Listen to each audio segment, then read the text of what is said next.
And welcome to our first 2026 Extension Hot Topics. Grateful for you all to be here. My name is Jeff Shorgen. I'm with Purdue Extension. I'm stationed in Wabash County. Courtney, do you want to give a quick introduction? Sure. I'm Courtney Schmidt, Ag and Natural Resources and Health and Human Sciences Extension Educator in Miami County. So I have to talk, but Courtney does all the hard work on the background. So any emails you guys get with registration, feel free to send those to either Courtney or myself. This is our first Hot Topics for the year. The purpose for this program is very simple. We want to highlight specialists and topics that folks are interested. This is our fourth year of Hot Topics, starting our fourth year. We've got over 40 videos on our YouTube website. One thing we found as a sort of a part of this program is a lot of folks in the Master Gardener program will use these as education hours. So feel free to use those if the topic deems appropriate for that. I do not want to take any more of Bill's time. We've got a great topic today. We've got Bill Horan from Wells County, who is going to speak on Indiana's first state forester. As we go through the topic today, if you don't mind muting your microphone and any questions you guys have, throw them in the chat box, and Courtney and I will manage those. As of that, Bill, the time is yours. Okay, thank you, Jeff. Yeah, so as he said, my name is Bill Horan. I'm in the Wells County Purdue Extension Office, which is in Bluffton, just south of Fort Wayne. So I've been here for, I hate to say it, but 35 years. I originally grew up in Decatur County in Greensburg area. So I'm a Southern Indiana hillbilly, but I've been in Wells County since I graduated with my master's degree from Purdue University. So this is the hometown of Charles Deam, and so I'm going to talk a little bit about him. I've done several programs, and I've worked with our Master Naturalist program here before with the state park that's nearby. I'll show you maps and everything. So, kind of my format for today's program is I've got not a lot of slides, but a few of the slides show the timeline of Charlie's life. And so I'm going to kind of go through that and then show some photos. And then I'm going to go back and kind of review some of the highlights because there's a lot of really fun, interesting stories. I wish I had grown up in his time, or actually, I would have loved to have been his assistant as he was working out in the field. But anyway, I'm going to see if this will work okay. So, yeah, in a nutshell, um, Charlie Deem was our first state forester. He was born in 1865. I got to keep my centuries correct. 1865, and lived 87 years until 1953. So he collected plants, and we'll get into that in depth as we go through the timeline of his life. But he was the Indiana State Forester from 1909 into 1913. Interesting story about that too. We'll get into because he was out of that position for about 3 to 4 years and then got back into it in 1917 until 1928 when he retired from that position. He wrote several books, which we'll talk about: Trees of Indiana, Shrubs of Indiana, Grasses of Indiana, and Flora of Indiana. Um, he discovered a lot of new plants and has several plants that were named after him. So we'll get into some of those, but let's start off with a little bit about the timeline of his life. He was born in Bluffton, Indiana, on a farm, and so he grew up as a farm boy. Their farm is located right along the Wabash River, southeast of Bluffton. Um, so one of his childhood, a big impact on his childhood was when he was 16 years old in 1881, typhoid hit his family. He was very sick. The doctors actually did not believe he would survive, and his mother did not survive. She passed away from that illness. Um, Charlie was able to survive, and so that was the good news. And so in 1884, um, he actually graduated from high school, the new Bluffton High School. He was either in the first or second class of the graduating class of that school. I'm not sure because I found two different references, and one said he was in the first graduating class, and so there's a little bit of a debate on exactly when he graduated or whether it was the first or second class. But 1884 was when he did. And then so he spent the next year teaching at a small country school. And then in 1885, he enrolled in DePaul University in Greencastle. Said he did not really like some of the English and Latin classes that he was taking. I'm sure they were beneficial to his later work, but he did enjoy the science classes, zoology and chemistry. Interestingly enough, he took no botany classes while he was there, so he was not educated as a botanist. But after his second year there in 1887, he said he had enough of college. He learned all he could learn from them, according to some of his quotes. And so he walked most of the way home, about 115 miles from Greencastle back to Bluffton, because he was done with college. He spent several years working. He worked at a few stores. He had a younger brother, Lewis, and Lewis wanted to work on the farm, but Charlie was not cut out for that. He was a very hard worker, and he did work on the farm, but he wanted city life. He wanted to work in the shops and the stores with customers, with people in town, and so he found jobs at several different stores. The longest term he worked was with actually in a drugstore in near Marion. But he was spending more time boarding, for the boarding fees and the meals. He was actually making an income. And so he was able to purchase an old store in Bluffton in 1891, his own drugstore.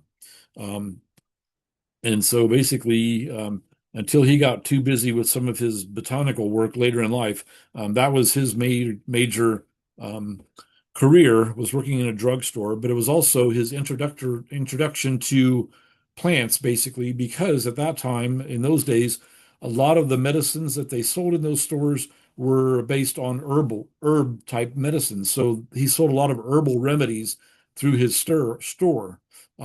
Some of them, probably are still in use today, as maybe vitamins or supplements. But at that time, they were basically treatments for a lot of different maladies. Um, so let me go to the next page. Okay, yeah. So in 1893, he married Stella Mullins, who was obviously a major impact on his future life. Um, there were a lot of health issues that he went through up and down, and so she basically helped maintain his health and his sanity. She kept him in line. She was a strong-willed person herself. Um, but also she went on a lot of travels with him on some of his plant collecting trips, which we'll get into. Um, so in 1893 and to 96, he began collecting plants on walks. Like I mentioned, partly was because of his interest that he had gained through his drugstore. But when I'm done with his biography, I'll tell the story of how he actually got into collecting plants in a more serious matter.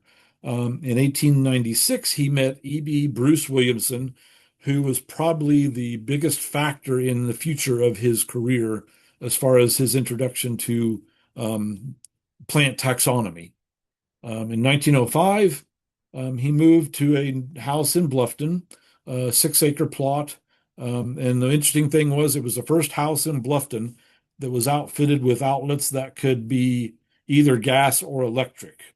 Interestingly enough, there's a house, basically a cabin like this over in Geneva, Indiana, where Gene Stratton Porter lived, and the same fixtures were put into place at that house. It was originally all gas fixtures, but they added new wiring to make all the fixtures gas or electric. And so it sounds like Charles Deam's house here in Bluffton was the first one in Bluffton that was that type of a house. Um, so in 1909, we mentioned he was appointed the first Indiana State Forester, served in that role until 1914. Um, and interestingly enough, there was a gap there, so he was reappointed in 1917. So the reason is because he did not like the politics that were involved in that position. The governor was checking with him, saying, "Hey, like, who on your staff are in this particular party, and are they paying their party fees and whatnot?" And he basically said, "Unless it's a law that I have to tell you that information, I'm not going to share that information." And so there was a little bit of conflict between him and the political parties that were in charge of the state. So basically, either he left or he was relieved of his duties in 1914. And so there was a period until there was a changeover into a new administration in the state. He was out of that job, but they reappointed him in 1917 because he was very good at it. And so anyway, so he held that position until 1928, until he actually resigned or retired from that position. So in 1912, he wrote his first book, Trees of Indiana, and that was a result of a lot of the information he'd been gathering on some of his taxonomic trips, his botany trips. Um, so I'll get into a little bit about his plant collection. So he was actually not just going out and looking at plants, he was actually collecting plant samples. And I'll show you one of the books that I have because it shows some of the, I don't know if you can see some of the plates that he was collecting. He would actually collect leaf samples or plant samples and put them on little preserved plates. So he had a plant press and he would press them to conserve them, to preserve them, and document all the information about where he found them, the date that he found them, the everything like that. So he was very meticulous in all that information that he was gathering, which was instrumental because as he started collecting these plants, he was some cases he was finding new plants that nobody had documented before. So he discovered several new plants that had never before been found. So that was really interesting. But he was collecting quite a few, and so someone recommended that he actually start making use of all these collected plants. So he started writing books about what he was finding. So he wrote Trees of Indiana, documented all that information in 1912. In 1915, he bought his Ford Model T, which he named the Weed Wagon, and I'll show pictures of that. But so he used that on his trips. Previously, it was just with a horse or a horse and a wagon that he was going around visiting sites, wandering the countryside, collecting new plants as he found them. So, according to one reference that I read, like the year before, so maybe in 1914, he collected about 15 to 1600 plants. Just because he got this Model T, he was able to cover a lot more ground, and then he was collecting closer to 4 to 5,000 plants the next year with his new mobility, putting in his weed wagon into operation. So that's how many plant samples he was collecting every year. So when he first started, like I said, 13, maybe 1,000 to maybe 1,500 plants per year, he was actually cataloging, collecting. Once he got his Model T, the weed wagon, he was up closer to about 5,000 plants. By the end of his career, he had collected 78,000 plant samples that he documented and had plated and preserved in what they were calling his herbarium. So basically, his plant sample collection. So one of the big things that he did do when he was in office, and I've actually got some paperwork on that. It's still in place. The Classified Forest Program. Okay, that was a program that was put into place by Charles Deam. And I actually went to the Department of Natural Resources website recently. Now it's called the Classified Forest and Wildlands Program, but he was the one that put that program into place because he realized that there was the loss of a lot of forest land at that time. We were losing a lot of forest lands. There was no incentive for people to keep forest land because it was taxed the same as farmland. But by putting in the classified forest program, there were some specific rules. You couldn't have grazing on those properties. You couldn't build houses. You couldn't burn the properties, and you couldn't use it for growing Christmas trees. But you could use it for wildlife management, cutting firewood, horseback riding, hiking, hunting, and you could actually even harvest timber. But the biggest incentive that was put into place was the tax level that once you enrolled that property, those acres, into the classified forest program, the tax levy on that property went way down. So that was a huge incentive for people to enroll property that was forested into that program by saving them taxes. Basically the byproduct was it's going to preserve that land, and that was the intention. So that was a huge impact that he had on our forest land across Indiana. In 1924, he wrote Shrubs of Indiana, And I've got actually both of those books here. Um, kind of show you what they look like. Here's the Trees of Indiana, the first one that he wrote, and then Shrubs of Indiana. Each one of them is a pretty significant book. Um, they're not just a 100-page catalog. The Trees of Indiana is over 300 pages, and I believe the Shrubs of Indiana is, yep, it's 350 pages. So I still use these for references in my office, especially when it comes to shrubs. I've got a lot of books that show nice pictures of the trees, but shrubs, not so much. So sometimes somebody might bring me in a twig from a dogwood or some kind of another small plant, and I'll use this book, this reference book here, to look those up. And when was it written again? 1924. So it's 100 years old of that reference that I still use here. In 1929, Grasses of Indiana was published. And so in 1931, he sold his herbarium, his collection of all those plates, or he actually signed a contract with IU, which is interesting because you would think that one of his main people he was consulting with at that time was Stanley Coulter, who was the dean of science at Purdue University, one of his mentors. But he was also working along with a gentleman at IU, Paul Weatherwax, who was a botanist at the Department of Science in the science department at IU. Um, Interestingly enough, the reason is because Charlie Deam got a little bit upset with Purdue University. He visited campus one time. It was actually during World War I, so this would have been 1915 to 1920. And he happened to go into the building where some of these plant samples were being collected. And the soldiers that were housed there at that time found these collections of all these plates that are preserved on nice plastic sheets. They were using those to walk on to get from their shower area to their dorm area. So they basically papered the floor with these collected leaf samples and some of the collected plant samples that they were housing in that building. Charlie was just aghast about that. He thought that was just so disrespectful and you know, bordering on blasphemy in his idea, and that was one of the reasons that persuaded him to sell his collection to IU instead of Purdue. Um, and he was actually after he sold it to them, he had a contract that anything more he collected, he would still continue to give to them.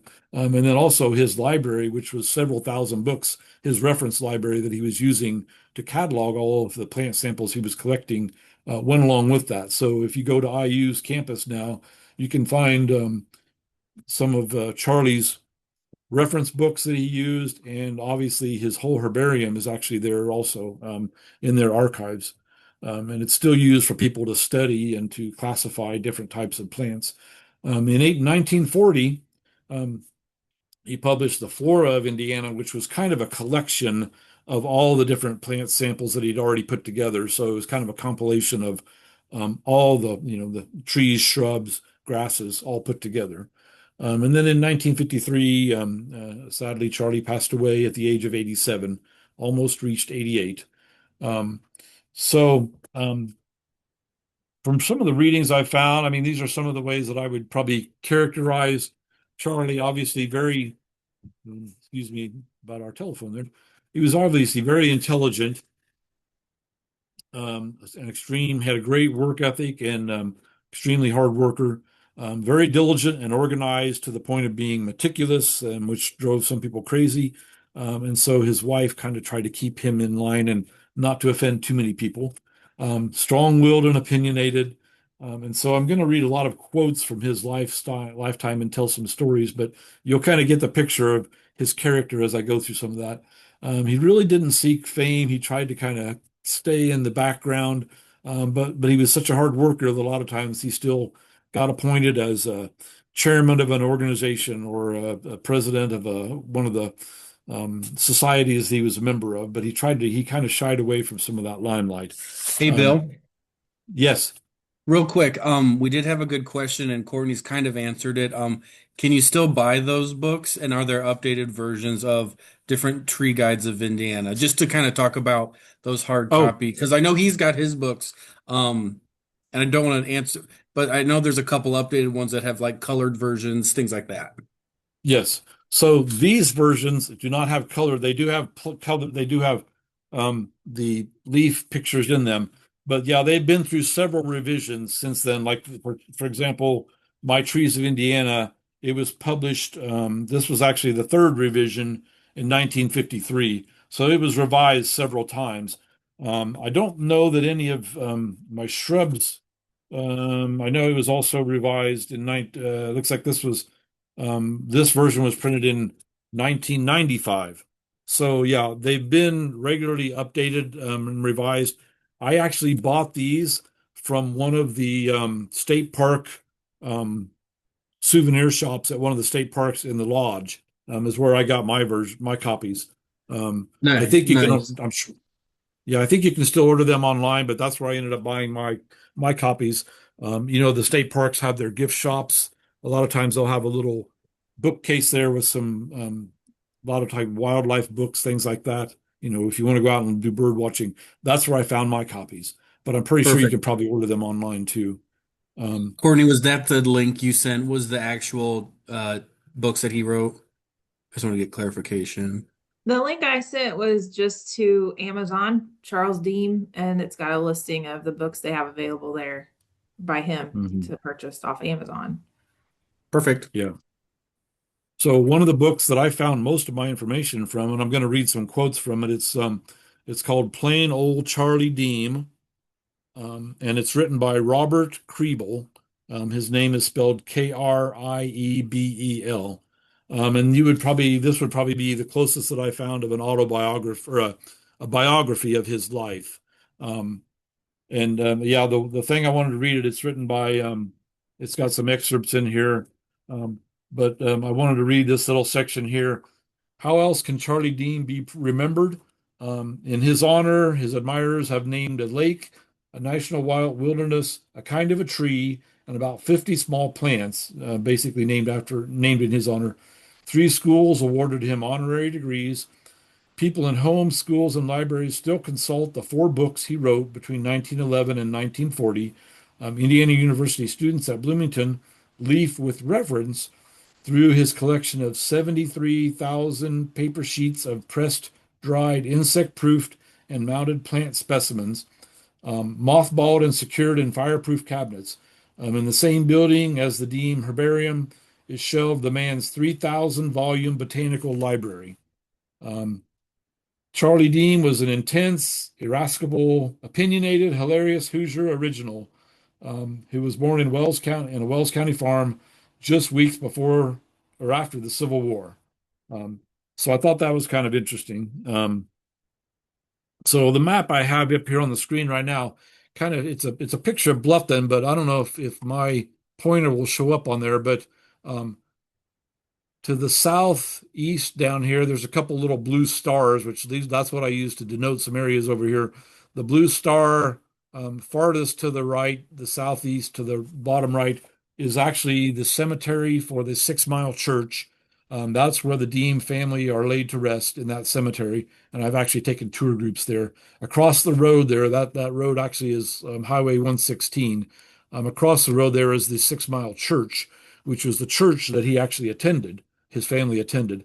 Um, just a little bit north from there, so the wall you can see over here on the southeast corner of this map is the Bocce State Park, or some people call it Wabash State Park. It's actually the French spelling of the Wabash River. So if you call it Wabash State Park, that's fine with me. But most people would pronounce it Obachi State Park. Um, so the Wabash River flows right along the southern edge of that state park, crosses this river right here, road right here, which is where the White Bridge is. So the Deam Farm was located right in this area. Um, the Wabash River continues to flow northwest, and right as you get closer to the center of Bluffton, which would have been the outside of Bluffton at that time, which is where Charlie Deam and his wife Stella built a house or bought a house right there on about a 6-acre lot. And that's where he planted was called the Deam Arboretum. So living there, a lot of the plants that he thought were interesting, he actually planted in his arboretum there. So he had a very nice little organized, clean garden that he planted a lot of these trees in right now. Right now, it's basically, to be honest, it's owned by a local pharmacist, ironically, Mark, and I know him.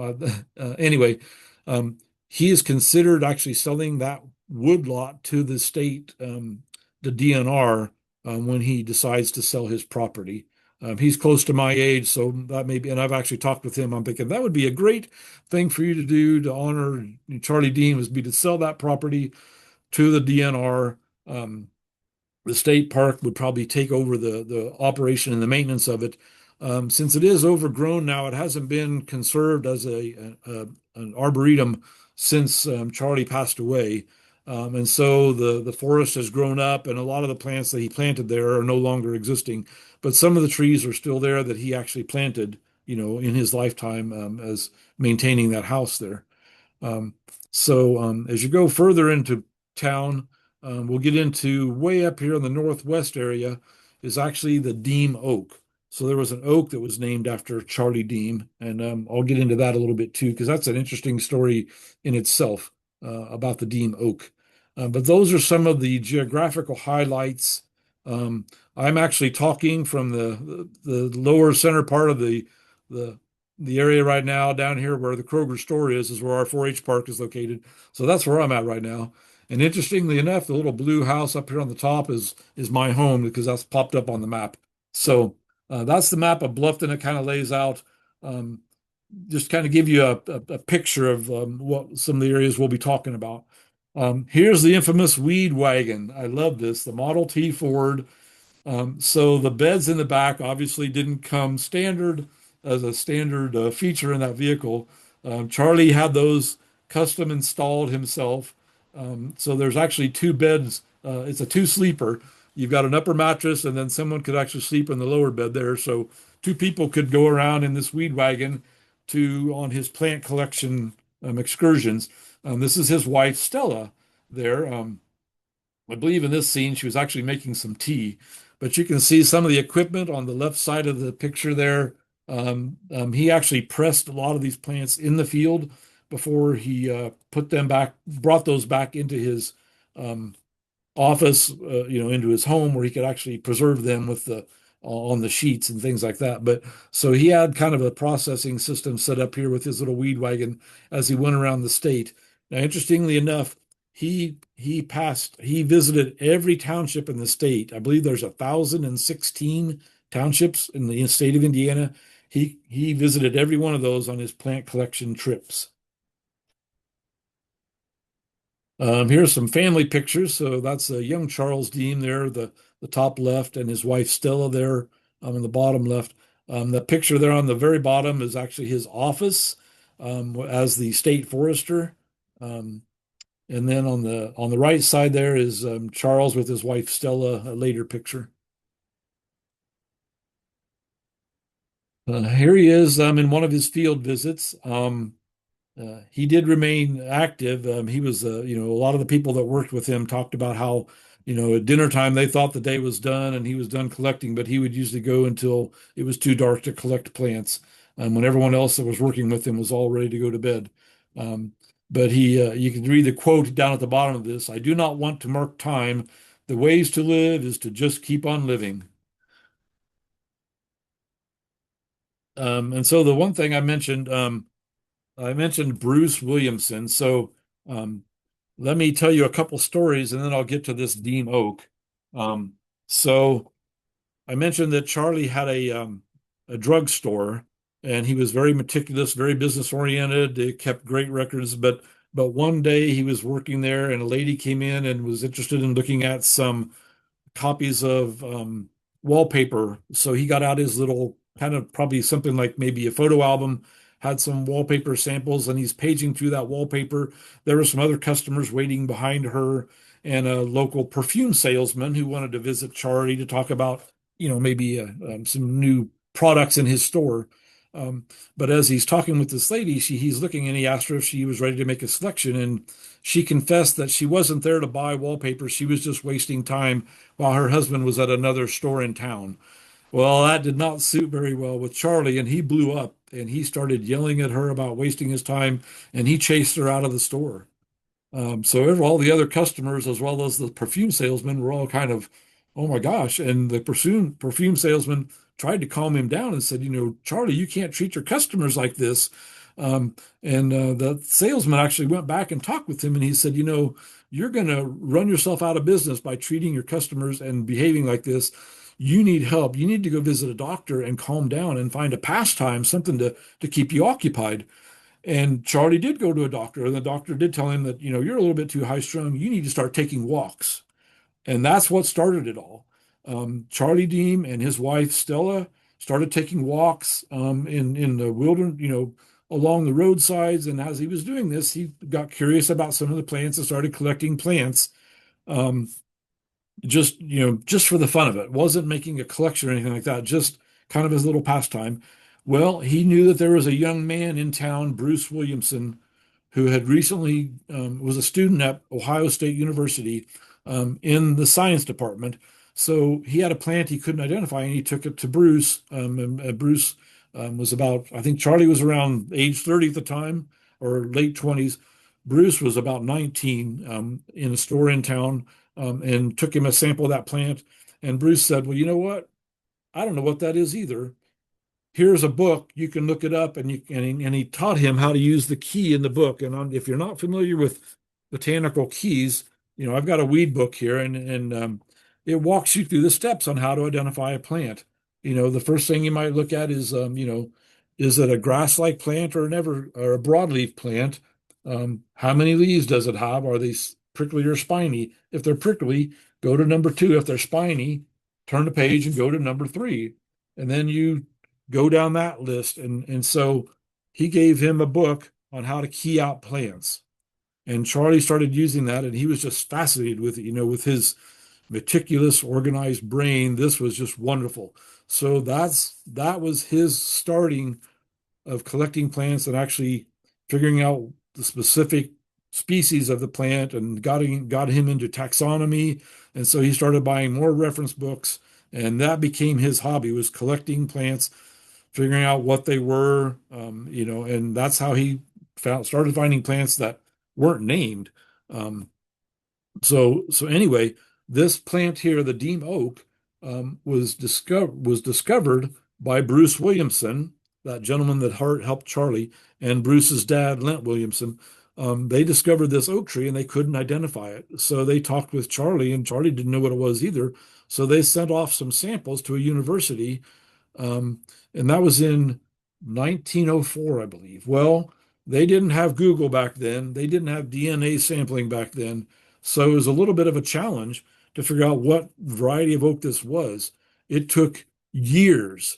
And I believe it was actually like in the 19 teens. So 10 to 15 years later, they came back and they said, this is a new species of oak. You found it, the Williamsons found it, Bruce Williamson. He had the honor, he got to name it. And he chose to name that the Deam oak in honor of his friend Charlie Deam. And so Charlie Deam did not discover. Here's a picture of our Master Naturalist class, because we always visit this oak here in Bluffton every year during our classes. I'm the guy there on the left-hand side with the hat on, and our coordinator for the class on the other end of that lineup is Jody Heaston. She's the volunteer coordinator for the Master Naturalist program in Indiana. So if you've been involved in the Master Naturalist program at all, you have to turn your hours into Jody. So fortunately, she lives here in my county. But that's us standing in front of the Deam oak. Um, so a lot of people think that was a plant that Charlie Deam discovered, and that's not true. Bruce Williamson discovered it along with his dad and named it after Charlie, in his honor. So that was kind of a neat thing. Another interesting little tidbit is Bruce Williamson himself was a famous um, science person too. Bruce and Charlie used to go on gathering trips together. And while Charlie was collecting plant samples, Bruce was collecting insect samples. So Bruce got to his favorite thing to collect were dragonflies and damselflies, and anything in the insect order Odonata. So he got to be one of the foremost dragonfly specialists in the United States, and his collection was the second largest collection of dragonflies next to the British collection of dragonflies. And they actually put it in place in the University of Michigan's science department, and Bruce became the coordinator for their collections up there at the University of Michigan. So Bruce Williamson was another famous figure from Wells County in Bluffton. And another thing that Bruce's family did, this is a whole nother story, but they hybridized irises. And so Bluffton had a huge iris farm out on the west side of town. And Bruce Williamson's family was the one that put that in place. Um, so a lot of neat history between those two. And I'm going to stop sharing my screen and basically just kind of tell some other stories that I have kind of noted. Hey Bill, So as you're kind of transitioning, I don't want to put her on the spot, but I believe we have the great granddaughter of our cat. Did you want to say anything, or do you have any stories? No worries if not. We just knew you were on today. Definitely wrong on the family relation, but still related. Then what was it? I got it wrong. Tell It us. was it was my no, I got it wrong initially. It was my grandmother's cousin, but in learning about my family history, he was extremely influential. My family had greenhouses and was in Wells County for a long time, and so it's been cool to end up here. I say Kat runs one of the best tower greenhouses on this side of the Mississippi. Come to 50's Greenhouse in Wabash and she'll give you a tour. So I just wanted to throw that out there before we got too far into it. Thanks, Bill. Thanks. Thanks, Kat. great. Well, that's exciting to have you on the program today. So yeah, I mentioned a couple of the people that influenced Charlie Deam. I mentioned, his contact at the Purdue University was Stanley Coulter, who, if you've been a student at Purdue, you probably know there's a building named after him. He was the dean of science in those days. And then Paul Weatherwax was his contact at IU. And then also, so Richard Lieber was also one of his mentors. He was a businessman, but also the person that actually started the state park program in Indiana. He was a close colleague together. But in this booklet that I've got, the plain old Charlie Deam, just to kind of let you know a little bit more about his character, there's some really fun stories and quotes in this book. And so I wanted to read a few of those. Um, let's see. Okay. Um, yeah, a couple of quotes that Charlie came up with when he left DePaul University and decided that after going there, he said, I ran out of money, so I quit. Then it took too much time. And then another person he told, I only went to DePaul a couple of years because I already knew more than they could teach me. So he was a little bit irreverent about some of the professors that he had there, I guess. But um, so yeah, here's the little story about the quote about the story from him. Um, the little scene at his drugstore one winter evening just before Christmas in 1892, when his clerks were busy and a perfume salesman was hounding Charlie for attention. A lady asked to look at wallpaper. Wishing to oblige her, Charlie got out the sample book and stood by to take her order while the salesman and more customers waited. After a while, the lady sheepishly confessed that she was only killing time waiting for her husband. Charlie exploded, screaming opinions that it was such a waste of his time. The woman fled nearly in tears. The salesman tried to calm Charlie down. Charlie ran him out of the store in front of the stunned customers. It was disgraceful, he admitted later, the way I talked to that man. But shortly afterwards, the salesman, wanting the store to prosper for his own sales, re- returned and, in a nothing to lose fashion, tore into Charlie like a Dutch uncle. Young man, I can tell you that you are just starting in a business and you are working yourself to death. The condition you are in, you'll run all your customers away. You can do as you please, but I advise you to see a doctor. get out in the open and get some other interests. And that was Charlie took that to heart. He didn't just ignore those, I guess you would call it, that type of a criticism. He took it to heart and started taking walks with his wife, collecting plants. Um, and let's see if I can find a couple other good stories from this book. I've got another notebook here with some other articles that I've referenced. Um, okay, let's see. Oh yeah, so I mentioned about Charlie being concerned about conservation of our resources. One of the quotes that I love this one. Uh, Charlie wrote to someone, "It is written in the Bible that Jesus Christ walked on water. Some doubted this, but they do not take into consideration the Wabash River now." So, and if you're familiar with the Wabash River, and I've done programs on that one too, the largest pollutant in the Wabash River is sediment. It's all, it used to have white rock, stone, limestone bottoms, and that's the reason it was named originally the Wabashiki River. The Indian name for the river was based on the white stone, but now it's all sediment. And so I always love that he's, insinuating that people could walk across the surface of the Wabash River because it's so much sediment in it now. Um, let's see. Um, yeah, and so a lot of times, like you saw a picture of the weed wagon, so it's got two cots in it. There was another gentleman that often, and in that picture, there was a picture of his wife Stella traveling with him. But he also had another gentleman, Ralph Wilcox, who was his assistant for many, many years, going around. Um, and so he has some stories about that too. So one time we pulled into what is now the Dune State Park. We were sweaty and dirty, and no one was in sight. And this is from the his assistant, so Mr. Wilcox. I told Deam, I'm going into the lake to wash off, and Deam insisted they'll sue us. Anyone as dirty as you will kill all the fish all the way to Chicago.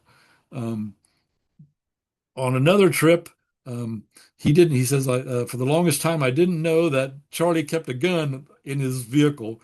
Um, but we were sleeping in a pasture one night, and they heard a lot of shouting and a dog barking, and several men. They saw several men outside surrounding their truck.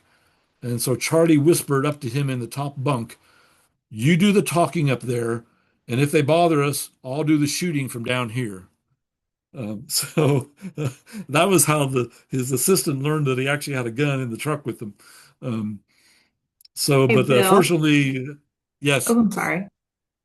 We just had a question. I didn't mean to Okay. interrupt you.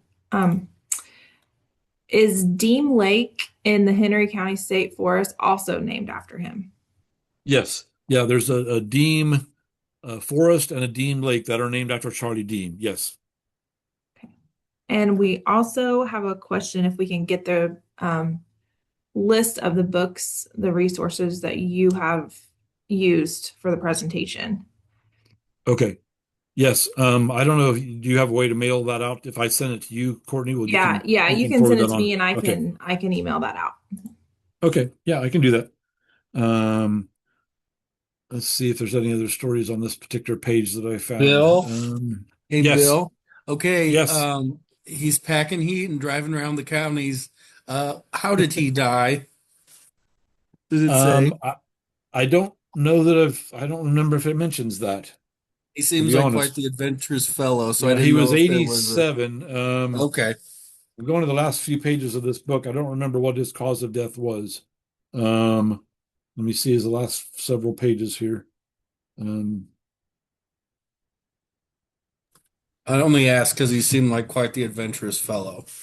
yeah, I don't know. Yeah, I've got some quotes from my other book I love that I thought were pretty enjoyable. I didn't realize he did not like snakes so much.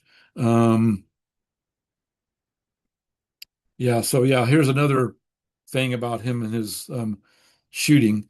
Rabbits and other pests ran the risk of assassination if they wandered into his garden at his home that was visible from his house. Charlie kept a loaded pistol in a desk drawer in his herbarium. Once he was visiting with a botanist, and the guy was sat and gaped in mid-sentence when Charlie jerked a drawer open of his desk, fired 3 shots through the open window, and cursed the rabbit that was nibbling in his garden outside. So yeah, that'd be a little bit of a shock if you were sitting there having a visit with someone and they pulled a gun out of their desk and started shooting it out the window. That was another interesting little story. Um, so yeah, here's another. I had some interesting quotes. So, we talk about how um, he was instrumental. So in 1900, I think I found some of these quotes here. Um, in 1900, I think our forest land in Indiana was down to about 1.5 million acres. So um, Charlie put into place, I mentioned the classified forest program. Today in Indiana, well, this was, I think within the last 10 years or so, roughly 4.5 million acres. So the number of acres of forest land is actually tripled since the 1900, and since then, probably a big part of that is that classified forest program going into place, creating that incentive. Um, so let's see. Let me go through here and look up a couple other little tidbits that I found I thought were funny. Um, but yeah, so the other thing that I mentioned how he was very straightforward, very meticulous about and Paul Weatherwax, who wrote one of these, that actually wrote the article that I'm reading from now. He was a big person who Charlie corresponded with, and he put together this report based on 400 letters that Charlie had sent him over the course of their friendship and working together. And they worked together on writing a lot of these books and gathering the information and things like that. But Charlie made this coat, or sent this response to one person who had took quite a long time responding to one of Charlie's letters. Many thanks for your letter of September the 3rd, 1951, in reply to my letter of April the 1st. So many months had passed by. I've now forgotten why I wrote you, but it matters not. Um, and then another reference, he said, I would be pleased if in the other world there would be a special place for fellows who don't answer letters. So basically, that they should not be going to heaven, they should be going the other direction. Um, so let's see. Oh yeah, the other thing I mentioned. So I mentioned how instrumental Bruce Williamson was. Um, they did not only make trips around Indiana, but they made trips to other parts of the United States as well as into several South American countries. On You might call them vacations, but they were working trips for Charles Deam and Bruce Williamson, because they would go on those trips and collect plant samples and insect samples. I think they made at least 3 or 4 international trips, making collecting some of those. Yeah, four trips to Latin American countries is what this says, referred to it. Yeah, and I found some references in here about, I didn't realize this before, but evidently he didn't like snakes. So he was sending a letter. They were working on scheduling a trip to Florida, and he wrote, I want to talk to you about Florida and get all the dope on rattlers that I can. If I see one, Lot's wife will not have anything on me. I will turn to stone, but I have my machete sharp and I may retain consciousness long enough to use it before I freeze up. So, kind of insinuating how he's going to cut the snakes up. Um, and another quote, I do not wish to appear sentimental, etc., but I don't like the name rattlesnake grass, referring to a plant that he had collected. So I changed the common name of Glyceria cana densis, one of the prettiest of all grasses, from rattlesnake to Canada manna grass. Do you approve? If you don't, go to Mongo where the rattlers are. I'd just like to coin a name, but if you think of a better one, jot it down. But no snake grass. All grassy places look snaky to me. So he even changed the common name of one of the plants he was collecting, because he didn't like the name snake grass. Um, and he was also frustrated by some of the plants. some of the plants that he collected just didn't follow the rules. There were some inconsistencies on their form or maybe their leaf shape of their leaves. But one particular family of plants, the Helianthus, which is the family that contains sunflowers, if you know a lot about plants. So here's a quote about that. Um, if I have another attack of Helianthus, I am a dead one. I am not sure I would survive this one. Last night I came across a nondescript. Um, Say, man, how I hate them. Doubtless sometimes you wish to call someone a mean name.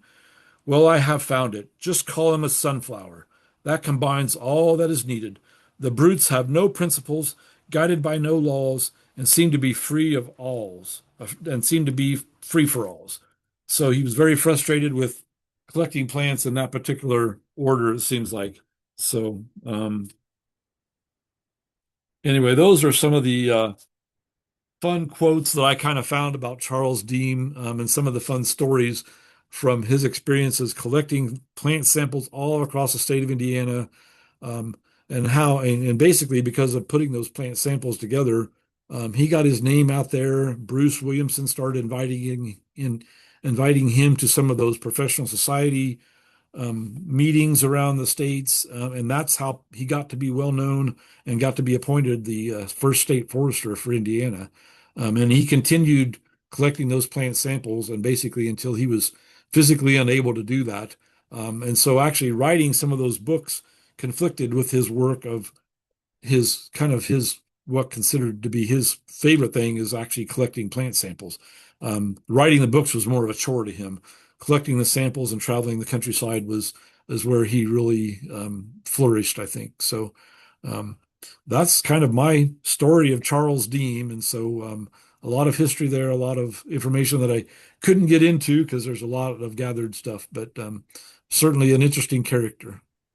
No, we appreciate that. Getting all that information, Bill. He sounds like a real character, and it sounds Mhm. like you're well versed enough. When are you going to write the script for a screenplay or a movie or something? Well, we actually we there was a gentleman here in town that we invited to one of our Master Gardener meetings who actually dressed up like Charles Deam and kind of reenacted him. And so that was kind of interesting to see him, and we learned some new things from him too. So, but he got a lot of his material from the same sources we did. So, um, yeah, that'd be kind of fun. Excellent. So I'm going to go ahead and stop the recording. Thank you all for joining us today. For everyone who is still on, if you don't mind,